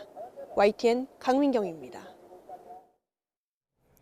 강선 의원의 체포동의안이 국회 본회의를 통과하면서 강 의원이 언제 영장 심사를 받게 될지 관심입니다. 이런 가운데 경찰은 조만간 출석하는 김병기 의원의 차남 특혜 채용 의혹과 관련해서 가상자산 거래소 빗썸을 압수수색했습니다. 김희영 기자입니다. 국회에서 체포동의안이 통과하면서 강선호 의원은 조만간 구속영장 심사를 받게 됐습니다. 강 의원의 체포동의 통지서는 국회에서 법무부, 검찰을 거쳐 법원으로 전달됩니다. 이후 법원이 영장실질심사 기일을 지정하는데 이전 사례를 보면 하루 안에 날짜가 확정될 것으로 예상됩니다. 앞서 국민의힘 권성동 의원과 추경호 의원은 체포동의안 가결 5일 뒤 영장심사를 받았는데 이에 비춰보면 미체포 피의자인 강 의원 역시 이르면 이번 주 후반에서 3월 초에 구속 전 피의자 신문이 열릴 전망입니다. 필요적 공범인 김경 전 서울시 의원의 구속심사 일정도 곧 정해질 것으로 예상돼 두 사람 모두 본격 신문 준비에 들어갈 것으로 보입니다. 이런 가운데 두 사람이 구속 갈림길에 서게 된 원인인 1억 공천원금 의혹을 눈감아줬다는 논란이 불거진 김병기 의원은 오는 26일과 27일 경찰에 처음으로 출석합니다. 공천원금 등 13가지 의혹 관련 피의자 신분으로 경찰 조사를 받게 되는데 김 의원 소환을 앞두고 경찰은 차남 취업 청탁 의혹과 관련해 강제 수사에 나섰습니다. 앞서 김 의원이 재작년 말 빗썸과 두나무 측에 차남의 채용을 청탁했고 결국 빗썸에서 일하게 됐다는 의혹이 일었는데 대관 업무를 맡은 임원 등을 참고인으로 불렀던 경찰은 빗썸 본사 사무실과 금융타워를 압수수색했습니다. 경찰은 인사 자료 등을 확보해 채용 과정에 문제가 없었는지 들여다볼 것으로 보입니다. 현직 국회의원들이 잇따라 포토라인에 서는 상황, 이들을 둘러싼 의혹의 실체가 규명될지 관심이 높아지고 있습니다. YTN 김희영입니다. 더불어민주당이 금융자본시장 개선을 위해 발의한 3차 상법 개정안이 오늘 국회 본회의에 상정됐습니다. 개정안은 회사가 자사주를 취득할 경우 1년 안에 소각하는 걸 원칙으로 합니다. 국민의힘은 윤한홍 의원을 시작으로 법안에 대한 반대 토론, 필리버스터에 들어갔습니다. 국민의힘은 여당의 사법 3법 등 입법 강행 방침에 반발하면서 이번 주 국회 의사 일정 전면 보이콧을 선언했습니다. 당은 오늘 소속 의원들의 본회의 무제한 토론이 진행 중인 만큼 원내 지도부에서는 이번 주에 열리는 상임위 일정의 전면 보이콧을 결정했다고 적었습니다. 앞서 국민의힘 소속 대미투자특위위원도 이재명 대통령 구제법 처리 등 입법 폭거가 멈출 때까지는 특위 일정에 협조하지 않겠다고 밝혔습니다. 대법원이 내일 전국 법원장 회의를 열고 여권이 추진하는 사법개혁 3법에 대한 의견을 모읍니다. 그동안 사법개혁에 우려를 표명해온 법원장 회의가 어떤 대응에 나설지 주목됩니다. 이준엽 기자입니다. 대법원이 내일 오후 청사에서 박영재 법원 행정처장 주재로 전국 법원장 회의를 소집합니다. 전국 법원장 회의는 각급 법원장이 참여하는 사법부 최고위 협의체로 이번엔 사법개혁 3법 현안 대응을 위해 열리는 임시회의입니다. 이미 전국 법원장 회의는 지난해 2차례 우려를 표명하며 수위를 점차 높여왔습니다. 9월 열린 임시회의에서는 사법제도 개편의 폭넓은 논의와 숙의, 공론화가 필요하다는 의견을 밝혔고 12월 정기회의에서는 법 왜곡죄에 심각한 우려를 표명하며 위헌성이 크다고 지적했습니다. 조희대 대법원장 역시 반복해서 숙의와 공론화 필요성을 강조하고 있습니다. 이번 법안들은 80년 가까운 사법제도의 틀을 근본적으로 바꾸는 거라며 헌법 개정 사항에 해당할 수도 있다고 비판하는 등 부쩍 공개 발언을 늘리는 분위기입니다. 결과가 국민들에게 엄청난 피해가 가는 문제이기 때문에 계속해서 우리 대법원 국회와 함께 협의하고 설득해 나가겠습니다. 사법부로선 명확한 반대 의견에도 불구하고 뾰족한 대응 방안은 없다는 평가도 나오는데 법안 통과가 임박했다는 관측이 나오는 상황에서 법원장들이 모여 어떤 결론을 내놓을지 주목됩니다. YTN 이준엽입니다. 오늘 새벽 세 모녀가 있던 서울 대치동 음마 아파트에서 불이 나면서 17살 큰딸이 숨졌습니다. 엄마와 여동생도 화상을 입거나 연기를 마셔서 병원에 옮겨졌습니다. 이수빈 기자가 보도합니다. 어두컴컴한 새벽 아파트 안에 시뻘건 화염이 가득합니다. 현관과 베란다 창문으로는 검은 연기가 뿜어져 나옵니다. 새벽 6시 20분쯤 서울 대치동 음마아파트 8층에 있는 한 세대에서 불이 났습니다. 갑자기 울린 화재 경보에 놀란 주민 90여 명이 다급히 계단을 이용해 대피했습니다. 아무래도 불안해서 이제 식구들 챙겨서 6시 한 25분경에 아래 1층으로 내려왔고요. 그때 이미 되게 많은 주민분들 나와 계셨고. 불은 1시간여 만에 모두 꺼졌지만 불이 난 집에서 미처 나오지 못한 17살 딸이 베란다에서 숨진 채 발견됐습니다. 어머니와 둘째 딸은 화상 등을 입어 병원으로 옮겨졌습니다. 이들 가족은 이사한 지 얼마 안 돼 사고를 당한 것으로 파악됐습니다. 불이 난 8층 세대 위로도 연기가 올라가며 외벽이 새까맣게 변한 모습입니다. 윗집에 살던 50대 주민도 화재 당시 연기를 마셔 병원에 옮겨졌습니다. 일부 주민들은 대피하면서 펑펑 터지는 듯한 소리를 들었다고 말합니다. 저희 아이가 불이 난다고 이제 얘기를 해가지고 밖에 나와서 보니까 연기가 이제 올라오더라고요. 불길이 치솟고 연기가 많이 났고 펑펑 터지는 소리도 들렸어요. 경찰은 8층 세대 거실과 주방 쪽에서 불이 시작된 것으로 추정된다며 현재까지 방화 등 범죄 혐의점은 발견되지 않았다고 밝혔습니다. 소방과 경찰이 정확한 화재 원인과 피해 규모를 조사하는 가운데 1979년 준공된 음마아파트에는 스프링클러가 설치돼 있지 않은 것으로 파악됐습니다. 1992년부터 스프링클러 의무화 규정이 적용되기 시작했지만 이전에 지어진 건물에는 소급 적용되지 않아 사각지대라는 지적이 나오고 있습니다. YTN 이수빈입니다. 경남 밀양에서 난 산불의 주불이 하루 만에 진화됐습니다. 인근에 마을과 요양병원이 있어서 하마터면 큰 피해가 날 뻔했습니다. 이명준 기자가 보도합니다. 소방대원들이 대용량 방수포를 동원해 시뻘건 불길이 치솟는 산 쪽으로 연신 물을 뿌립니다.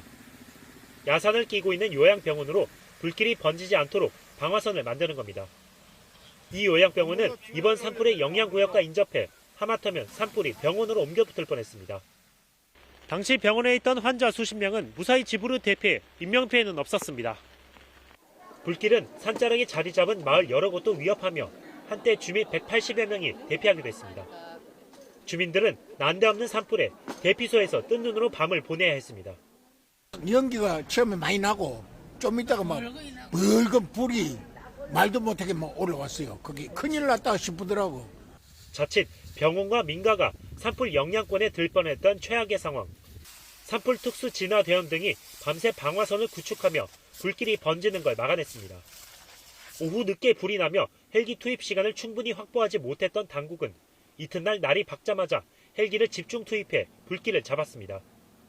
여기에 올해 처음 밀양에 내린 비는 말 그대로 단비였습니다. 일몰 즈음에 산불 발생으로 초기 공중진화 시간이 제한됐다는 어려움이 있었습니다. 다행히 오늘 이 밀양 지역과 또 전국적으로 비 예보가 있어서 현장에서 비가 내리고 있어서 잔불 정리와 뒷불 감시를 이어가고 있는 당국은 산불 원인 조사에도 착수했습니다. YTN 이명준입니다. 함양에 이어 대형 산불이 발생한 밀양은 지난 21일까지 비가 단 한 차례도 내리지 않았습니다. 산 전체가 바짝 메말라 거대한 연료 더미가 된 셈인데요. 오늘 눈비가 내리면서 불길은 잡혔지만 전문가들은 대형 산불의 고비는 이제부터라고 경고했습니다. 김민경 기자의 보도입니다. 함양에 이어 올해 두 번째 대형 산불이 발생한 경남 밀양. 바람이 스치기만 해도 불이 크게 번질 만큼 밀양의 땅과 숲은 바짝 말라 있었습니다. 올해 1월부터 지난 21일까지 밀양에는 단 한 차례도 비가 내리지 않았기 때문입니다. 겨울 내내 건조특보가 발령되었다고 보는 것도 무리가 아닙니다. 모든 대지와 숲이 바싹 말라붙어 연료 더미와 같은 상태입니다. 다행히 오전부터 강수구름대가 유입되면서 불은 이틀 만에 모두 진화됐습니다. 영남 일부 지역에는 한때 대설주의보가 내려질 만큼의 굵은 눈발도 쏟아졌습니다. 하지만 전문가들은 3월을 앞두고 대형 산불의 진짜 고비는 이제부터라고 경고합니다. 이제부터 대형 산불의 고비가 시작된다고 볼 수 있습니다. 기온이 높아지면 공기 중에 상대 습도는 낮아지고 연료 내 수분이 빠르게 대기 중으로 증발합니다. 이 경우에는 산불이 발생하기도 쉽고 빨리 확산합니다. 눈비가 내렸지만 산 깊숙한 곳까지 수분이 충분히 스며들기엔 부족합니다. 또 주 후반부터는 다시 기온이 15도 안팎까지 크게 오르며 계절이 한 달 이상 앞서갈 전망입니다. 잠시 숨을 돌렸을 뿐 산불과의 싸움은 이제 시작입니다. YTN 김민경입니다. 미 연방 대법원의 판결에 따라서 우리 시각으로 오늘 오후 2시부터 상호 관세 부과가 중단됨과 동시에 트럼프 대통령이 예고한 새로운 관세가 부과되기 시작했습니다. 우선 10%가 적용됐고 조만간 15%로 인상될 예정인데요. 이 외에 다양한 관세 카드가 검토되고 있지만 트럼프 대통령의 의도대로 흘러갈지는 미지수입니다. 유투권 기자입니다. 미국 연방대법원의 판결에 따라 현지 시각 24일 0시 1분부터 상호관세 징수가 중단됐습니다. 하지만 곧바로 또 다른 관세 전쟁이 시작됐습니다. But we're immediately instituting the 10% provision, which we're allowed to do. And in the end, I think we'll take in more money than we've taken in before. Nothing changes. They'll be paying tariffs, and we will not be paying tariffs. 무역법 122조를 근거로 한 글로벌 관세는 일단 10%가 적용됐습니다. 하지만 트럼프 대통령이 예고한 대로 포고령 발표 등의 절차를 거쳐 조만간 15%로 올라갈 것으로 보입니다. 무역법 122조는 대통령에게 크고 심각한 무역 적자를 최대 15%의 관세를 통해 해결할 수 있는 권한을 주고 있습니다. 즉시 발동할 수 있지만 150일 뒤엔 의회의 승인을 받아야 연장할 수 있습니다. 의회 승인이 사실상 불가능해 보이는 상황에서 트럼프 행정부가 동시에 꺼내든 카드는 무역법 301조. 외국의 불공정 차별적 무역 관행에 대한 보복 관세로 기간도 세율도 상한이 없습니다. 하지만 불공정 관행을 입증해야 하고 공청회 등의 절차를 거쳐야 합니다. 트럼프 행정부는 관세 판결의 최대 수혜국으로 평가되는 중국과 브라질에 대해 이미 301조 조사를 진행 중입니다. 301조는 쿠팡에 대한 조사를 문제 삼아 우리 정부에 내밀 수 있는 카드기도 합니다. 또 다른 대안인 무역법 232조는 국가안보 위협을 이유로 품목별 관세를 부과할 수 있습니다. 이미 철강 자동차 등에 관세를 부과했고 반도체 등 첨단 기술 제품에 대해서도 관세 부과를 검토하고 있습니다. 하지만 232조 역시 해당 품목이 안보 위협이 되는지 확인할 조사가 선행돼야 합니다. 여기에 미국 기업을 차별한 국가에 최대 50% 관세를 부과할 수 있는 관세법 338조도 또 다른 선택지로 거론되고 있습니다. 하지만 당장 이에 반발하는 소송 등이 제기될 수 있어 트럼프 대통령의 플랜 B가 순조롭게 진행될지는 미지수입니다. YTN 유투건입니다. 트럼프 미국 대통령이 우리 시간으로 내일 오전 11시 국정연설을 통해 경제 성과를 대대적으로 홍보하고 물가 안정을 위한 새로운 조치들을 발표할 예정입니다. 미국 언론들은 백악관 관계자 말을 인용해서 내일 국정연설 공식 주제는 건국 250주년의 미국, 강하고 번영하며 존경받는 국가로 정했다고 소개했습니다. 트럼프 대통령은 내일 연설에서 공화당 주도로 통과된 감세 법안과 처방약 가격 인하 노력 등을 소개하고 올해 초에 발표한 보건의료 개편안을 의회가 법제화해달라고 촉구할 것으로 전해졌습니다. 외교부는 미국 측 안보협상단의 방한 일정이 늦어지는 것과 관련해서 통상이나 투자에 영향을 받는 부분이 있다며 미국 측 방한이 지연되면 우리가 미국을 찾는 방법도 고려하고 있다고 밝혔습니다. 박일 외교부 대변인은 대미 투자 지연으로 미국 측 안보협상단의 방한이 늦어지는 것 아니냐는 질문에 통상과 투자 때문에 영향을 받는 부분이 있긴 하다며 미 측과 긴밀히 협의해서 방한단 일정을 조율해 나갈 것이라고 밝혔습니다. 외교부 고위 관계자는 이와 관련해서 미국 측 안보협상단 방한이 늦어지는 것은 투자 문제가 아닌 일정 조율 문제라고 선을 그었습니다. 이재명 대통령은 나라의 모든 문제의 원천은 부동산이라며 농지까지 투기 대상이 됐다고 강하게 비판했습니다. 전수조사를 거쳐서 농사를 안 짓는 경우 매각을 명령하는 방안을 검토하라고 지시했습니다. 강진원 기자입니다. 연일 부동산 시장 정상화 의지를 밝히고 있는 이재명 대통령이 이번엔 농지를 겨눴습니다. 귀농, 귀촌을 하려고 해도 땅값이 올라 어려움을 겪는 현실을 꼬집었습니다. 저 산골짜기 있는 그 뭐 버려지다시피 한 밭도 말이에요. 막 5만 원, 10만 원씩 막 심하게는 2, 30만 원씩 하고 그러니까 이 농사를 지을 수가 없어요. 특히 관리 부실로 농지까지 투기 대상이 돼버렸다며 관계부처를 질타했습니다. 헌법에 규정된 경자유전 원칙에 따라 농사를 짓는 사람만 농지를 소유할 수 있는데 지켜지지 않고 있다는 겁니다. 땅 사가지고 제대로 안 쓰고 있을 경우는 매각명령 대상인 것 같은데 매각명령 대상도 있는데 매각명령 하는 사례가 없다고 그러더라고요.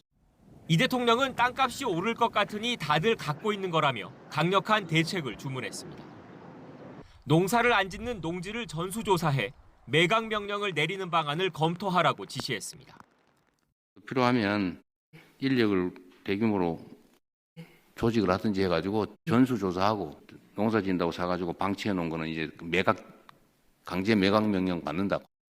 SNS를 통해선 다주택자 등에 대한 압박을 이어갔습니다. 시장에 맞서지 말란 말도 있지만 정부에 맞서지 말란 말도 있다며 경고장을 또 날렸습니다. 다주택과 비거주 투자용 주택, 초고가 주택을 보유하는 건 자유지만 부동산 시장 정상화에 따른 위험과 책임은 피할 수 없을 거라고 못 박았습니다. 이 대통령이 주택에 이어 농지까지 정조준한 건 부동산 투기로 이익을 볼 수 있을 거란 기대 심리를 확실히 꺾겠다는 생각이 크기 때문이라는 분석이 나옵니다. YTN 강준원입니다. 전남 광주 통합특별시 설치를 위한 특별법이 더불어민주당 주도로 국회 법제사법위원회 문턱을 넘었습니다. 대구 경북과 충남 대전 통합법은 지역 반대를 이유로 처리가 불발됐는데 여야는 서로에게 책임을 돌렸습니다. 김철희 기자입니다. 여야 의견 속 처리가 미뤄졌던 행정통합특별법 3개가 법사위에 다시 올랐습니다. 국민의힘이 반대하는 충남, 대전을 뺀 2개 지역 통합법이 통과될 거로 점쳐졌지만 예상은 빗나갔습니다. 대구시의회가 결의문을 통해 통합에 반대 입장을 밝혔다며 민주당이 대구 경북 통합법안 처리를 연기한 겁니다. 대구시의회도 이 통합 반대 의견으로 돌아선 성명을 내고 있습니다.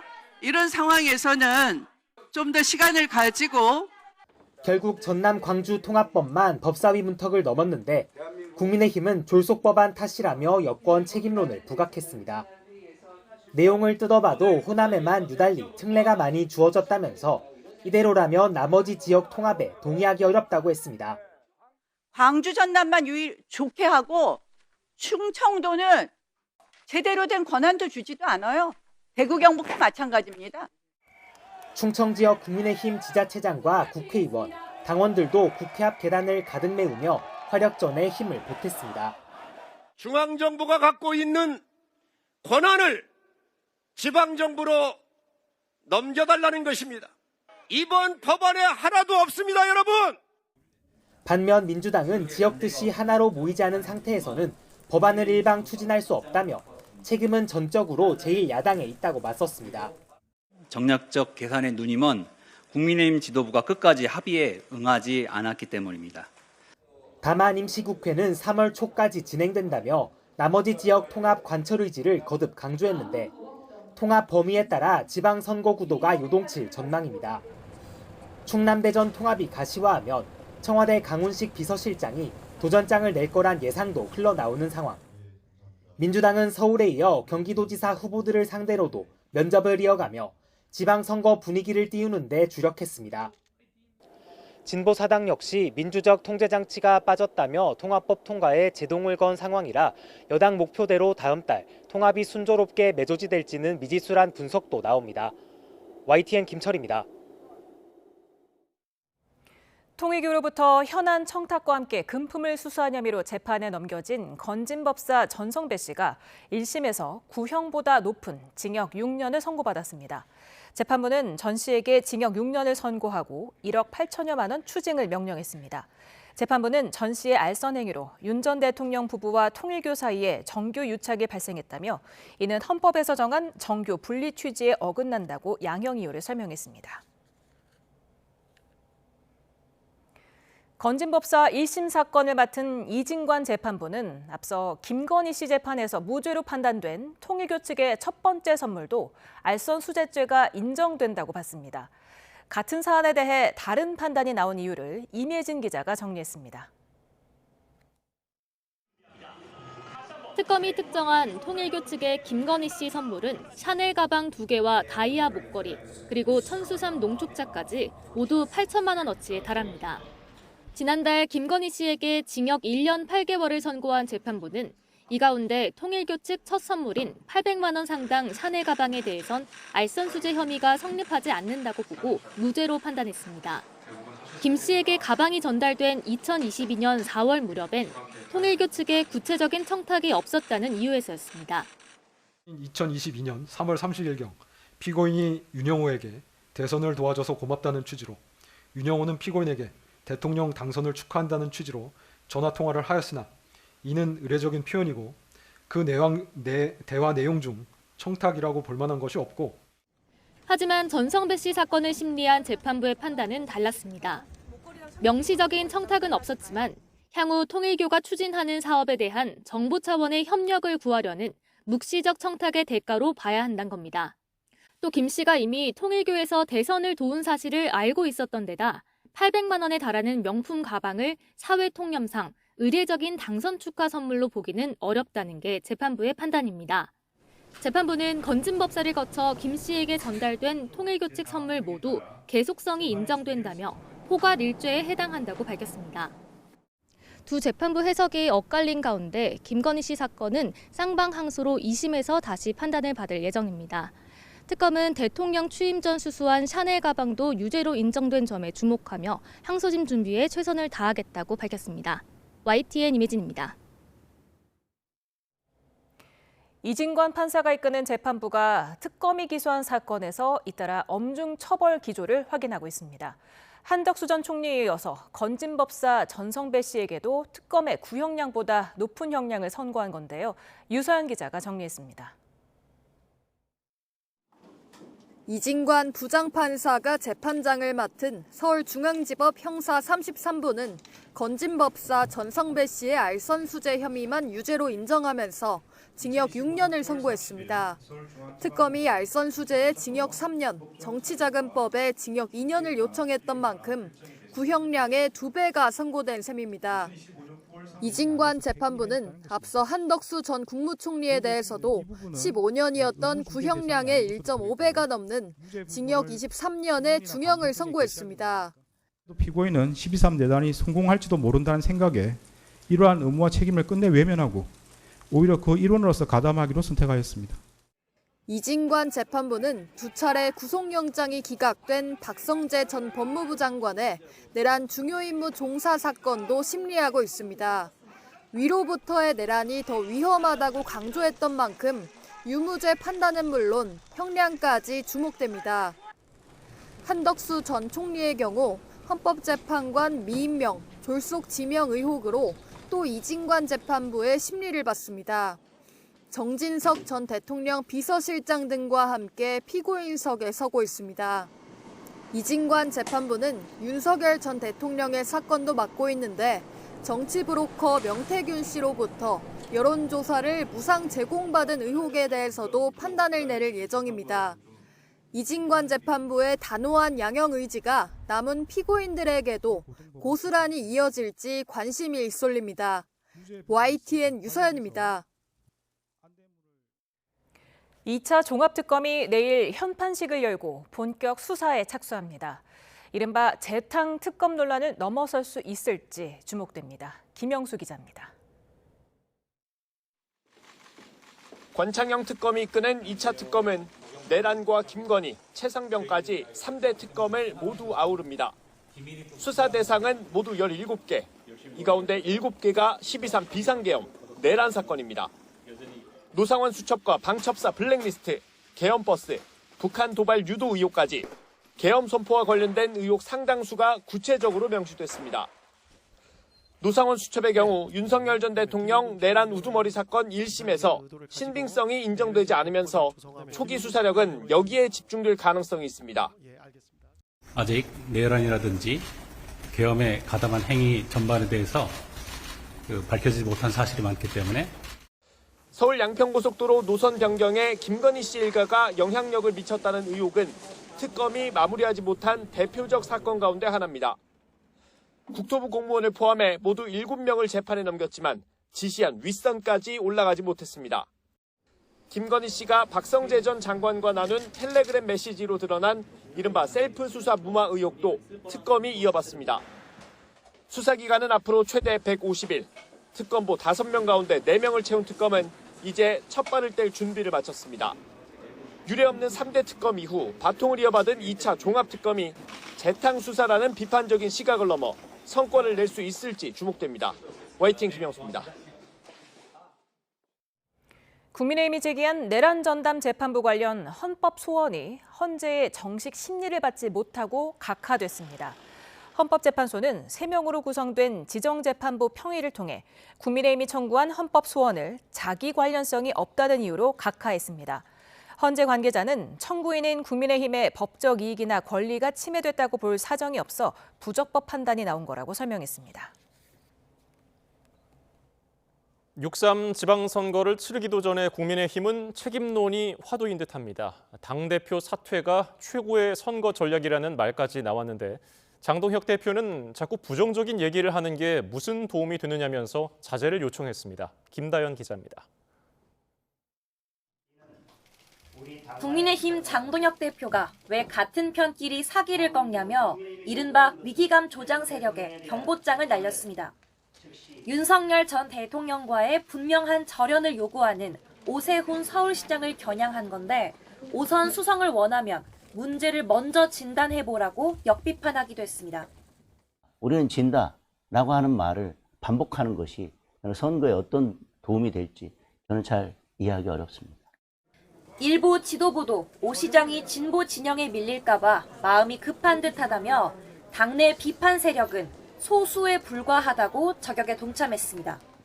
정면 대응을 안 하고 하다 보니까 좀 소수의 목소리를 내는 사람들이 너무 기고만장하게 그 과도한 목소리를 하지만 지금이야 공천 눈치 보느라 말 못하는 거지 교통 정리가 마무리되는 4월쯤이면 장 대표 사퇴 요구가 분출할 거란 게 반대파 논리입니다. 장동혁 대표의 사퇴보다 더 좋은 선거운동은 전 없다고 봐요.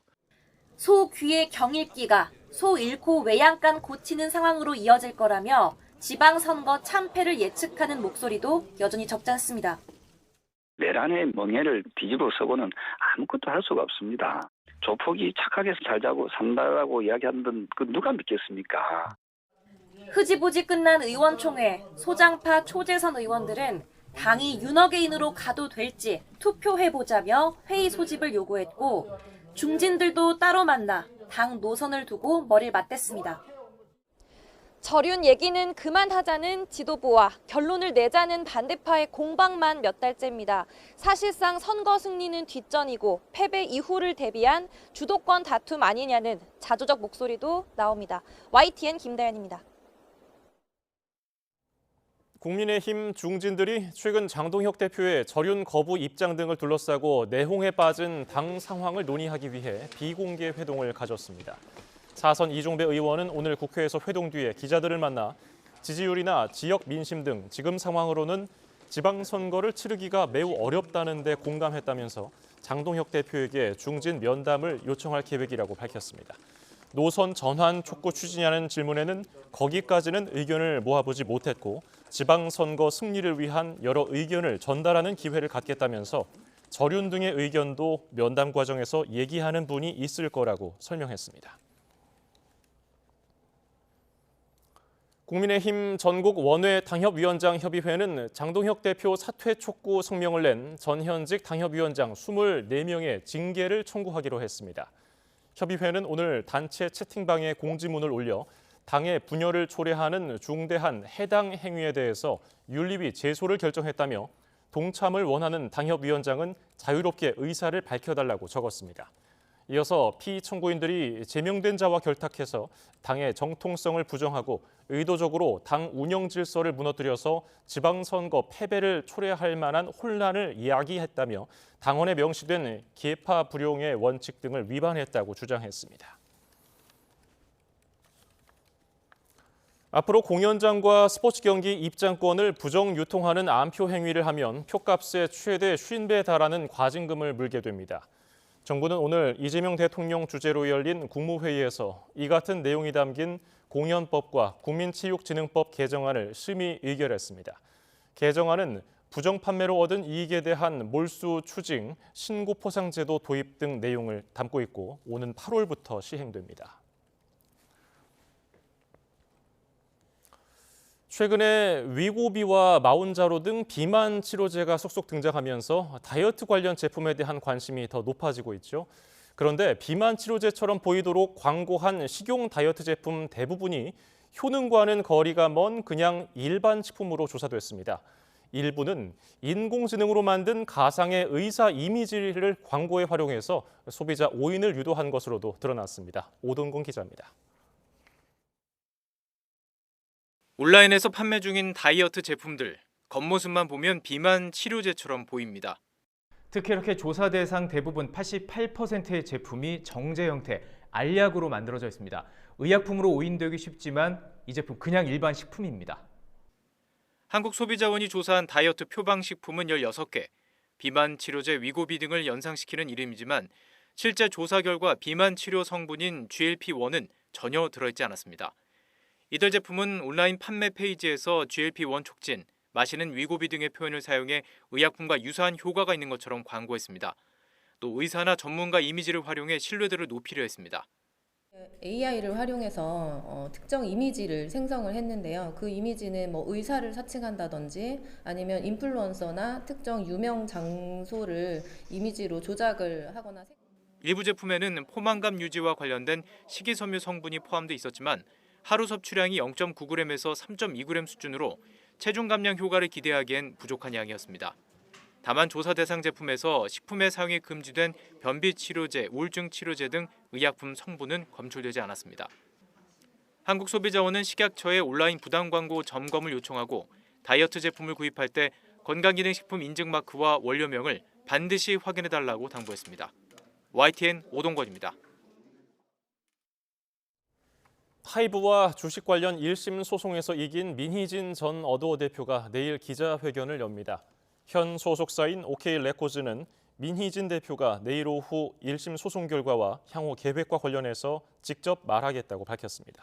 민희진 전 대표가 공식 기자회견에 나서는 건 지난 2024년 5월 이후 처음입니다.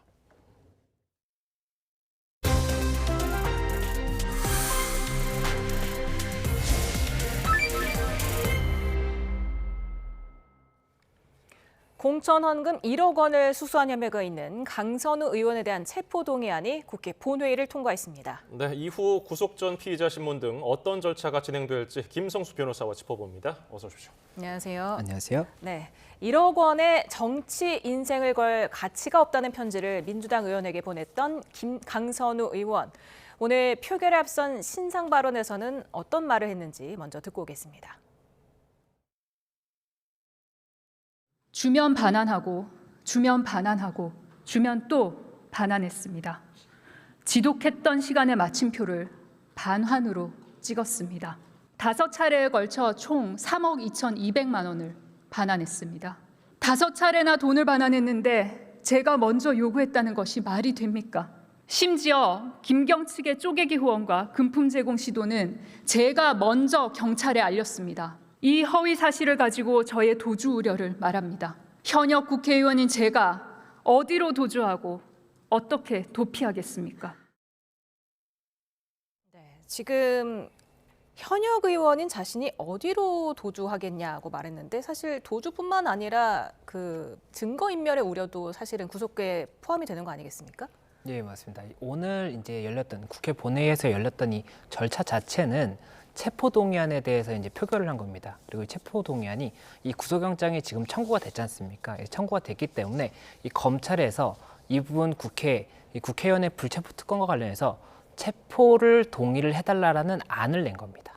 그리고 이와 관련해서 이제 신상 발언을 했다라고 볼 수가 있는 것인데 그 과정에서 이 도주라든지 이런 이야기를 한 부분은 결국에는 이 부분은 나중에 영장 심사에서도 동일하게 중요할 부분이다라고 볼 수가 있고, 이 구속영장 심사에서 쟁점이 되는 부분은 일단은 범죄 혐의의 소명이 상당히 되어야 되고, 또 한 가지가 도주의 우려 또는 아니면은 증거인멸의 우려, 이 두 가지 중에 한 가지라도 있으면은 이 수사 중인 피해자라고 하더라도 구속을 할 수 있다라는 것이기 때문에 지금 현재 이 강선우 의원의 이 앞서의 발언은 도주하지 않겠다, 국회의원인데 어디를 도주하겠느냐 이렇게 이야기하는 부분은 결국 말씀드렸던 이 요건에 관한 언급이 아니었나 이렇게 생각이 되는 부분이 있기 때문에 오늘의 이 발언이 체포 동의안에 대한 이 국회의원들에 대한 이야기뿐만 아니라 이 법원에 대한 이야기도 조금 먼저 볼 수 있는 그런 부분이었다라고 볼 수가 있는 겁니다. 예, 그러면 주면 반원하고 주면 또 반원하고 뭐 이런 발언이 들어간 걸 봤을 때 계속해서 지금까지 우리가 녹취 등으로 알려져 있던 그런 내용과는 달리 모든 내용을 부인하고 있는 거예요. 이런 전략은 어떻게 보셨습니까? 예, 일단 오늘 이 혐의 사실 자체가 이 법무부 장관이 먼저 설명을 했었죠. 이런 혐의로 체포 동의를 해주면 좋겠다라고 국회에 설명했던 건데, 이게 이제 이 강선우 의원이 2022년 1월 7일 서울 소재 모 호텔에서 전 서울시 의원 김경 서울시 의원으로부터 지방선거 후보자로 공천해달라는 부정한 청탁을 받고 이에 대한 대가로 현금 1억 원을 기부받았다라는 겁니다. 그러면 이게 정치자금법 위반이라든지 지금 현재 뭐 배임 수증제 아니면은 뭐 이런 청탁금지법 이런 것까지도 쟁점이 될 수가 있는 이런 부분인데, 지금 강선우 의원 측에서 주장을 하는 부분은 1억을 줬었는데 이게 일방적으로 준 부분이고 그래서 내가 반환을 했다. 그리고 이후에 쪼개기로 다시 한번 후원을 받았다는 이야기가 나옵니다. 그런데 이 쪼개기에 대해서도 내가 김경 전 시의원이 이 부분을 입금한 것을 알고 또 반환을 했다. 그렇게 해서 반환한 것이 5차례에 걸쳐서 3억 2,200만 원이다. 그런데 내가 어떻게 1억을 어떤 부정한 청탁을 받고 이것을 내가 이걸 완결적으로 받을 목적으로 받은 것으로 볼 수 있겠느냐. 이렇게 혐의를 부인하는 부분이거든요. 그렇다 보니 이런 부분들에 대해서도 이 받았다고 하더라도 부정한 청탁을 받았다든지 아니면 내가 이것을 모르고 받았다가 돌려줬다라고 한다면 혐의 자체가 성립이 안 될 수도 있기 때문에 이런 부분을 강조한 것으로 보이고, 이 부분은 결국에는 이 영장 심사에서 이 혐의 소명과 관련해서 다투게 될 그런 부분이 아닐까 싶습니다. 네.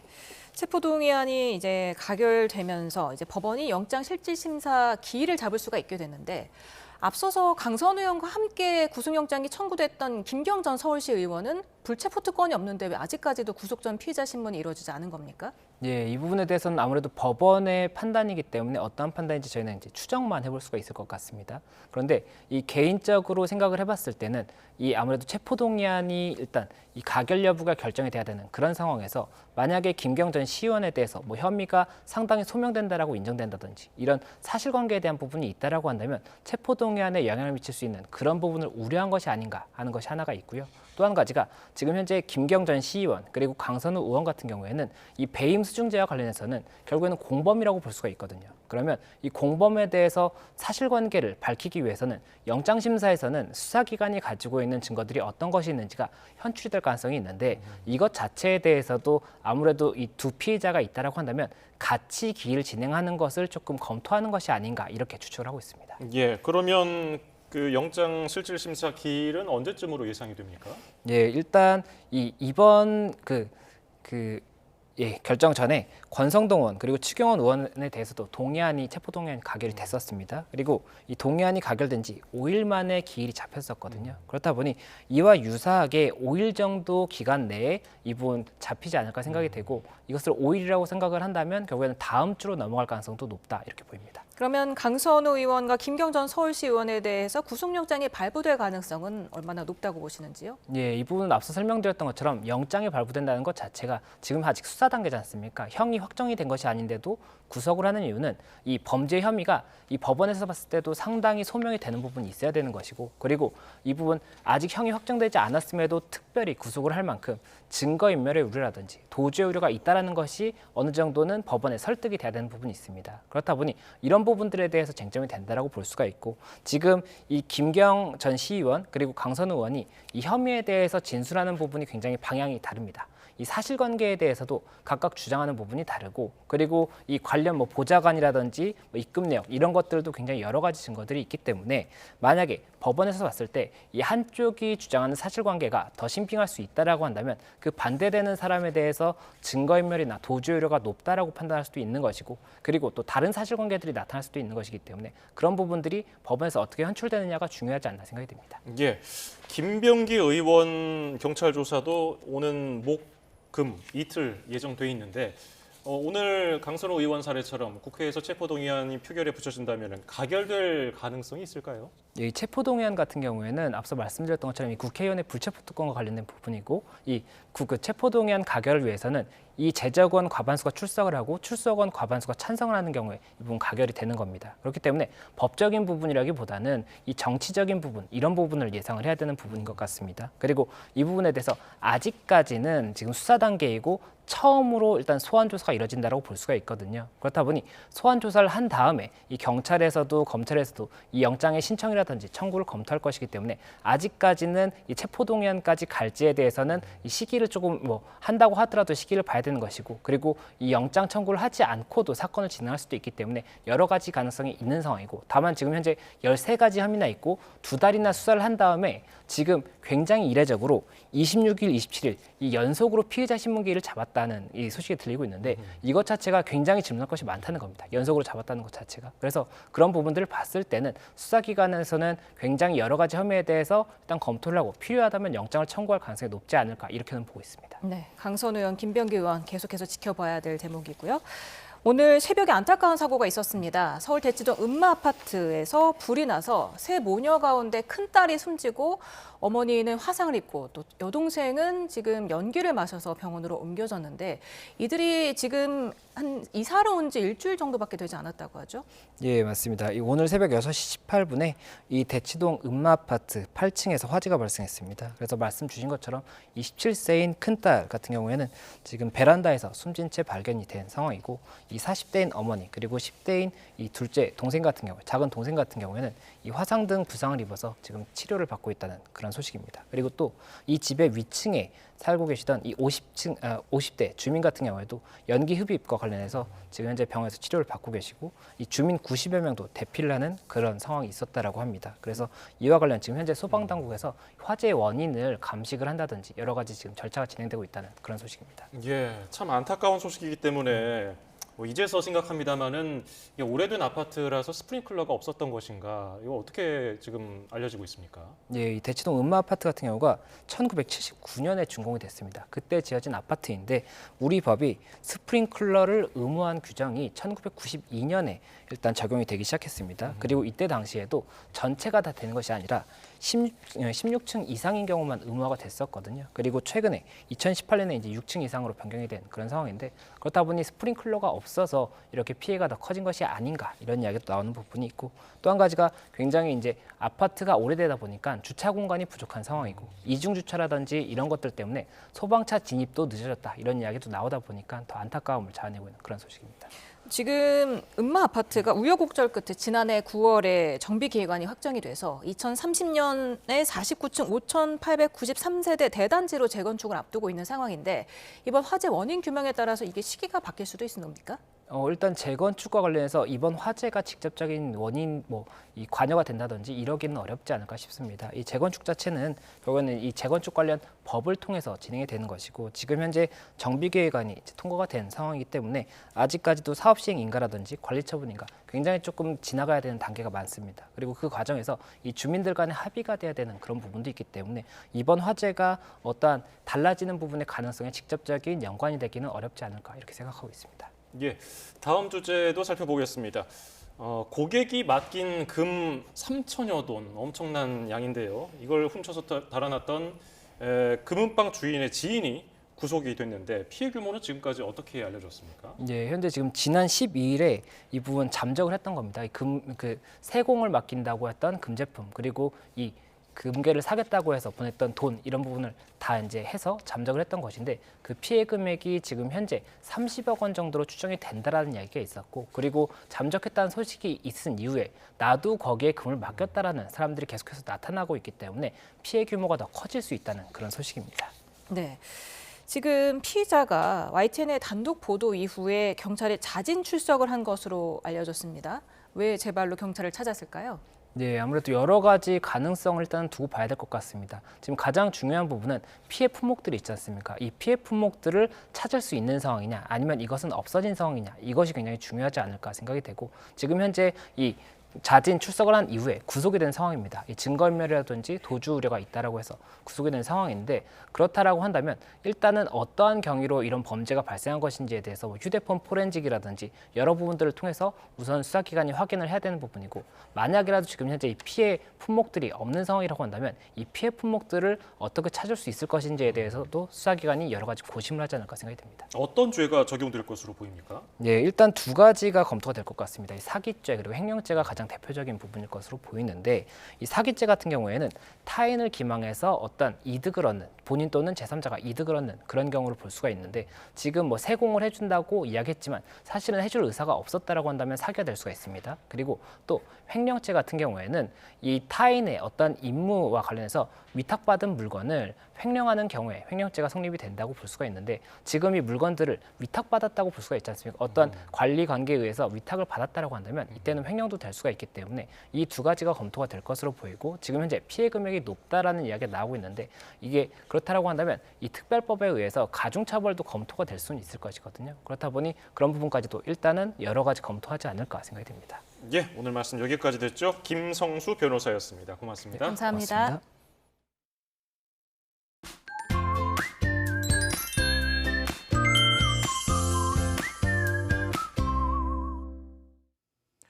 오늘 서울에서는 실감하기 어려웠지만 곳곳에 대설특보가 내려질 정도로 많은 눈이 내렸습니다. 맞습니다. 오늘 밤까지 강원 남부와 충청 이남 곳곳에 눈비가 내린 뒤 점차 그치겠는데요. 특히 전북 북동부, 영남에는 최고 5cm의 많은 눈이 더 쌓이겠습니다. 내일 아침이면 비와 눈이 대부분 그치겠지만 영남 해안에는 모레까지 빗방울이 떨어지는 곳이 있겠고, 제주도에는 계속해서 비가 내리겠습니다. 또 영동과 남부지방을 중심으로 흐린 날씨가 이어지는 가운데 오전까지 안개가 매우 짙게 끼는 곳도 많겠습니다. 내린 눈비와 안개로 인해 빙판이나 도로 살얼음이 만들어질 수 있는 만큼 안전운전에 각별히 주의해 주시기 바랍니다. 반면 중서부 지역은 맑은 하늘이 드러나면서 다시 대기가 무척 건조해지겠습니다. 내일 아침에는 서울 기온이 영하 1도, 대전 영하 2도, 광주 0도로 오늘보다 낮아지면서 아침 공기가 조금 더 차가워지겠습니다. 낮 기온은 서울 15도, 광주 16도, 대구 14도까지 오르는 등 오늘보다 10도 안팎으로 크게 높아지면서 무척 온화해지겠습니다. 다만 일교차가 크게 벌어질 것으로 보여 주의가 필요한데요. 일교차가 커지면 교감신경의 균형이 깨지고 혈관이 과도하게 수축할 수 있습니다. 또 산소 흡수량과 심박수가 증가하면서 심혈관 질환이나 호흡기 질환에 걸릴 가능성이 높아지게 되는데요. 따라서 금연과 절주를 하는 것이 좋고요. 심혈관 질환자는 더욱 주의를 해주셔야겠습니다. 날씨 캔버스의 유승민, 김수현이었습니다. 오늘 뉴스플러스는 여기까지입니다. 시청해주신 여러분 고맙습니다.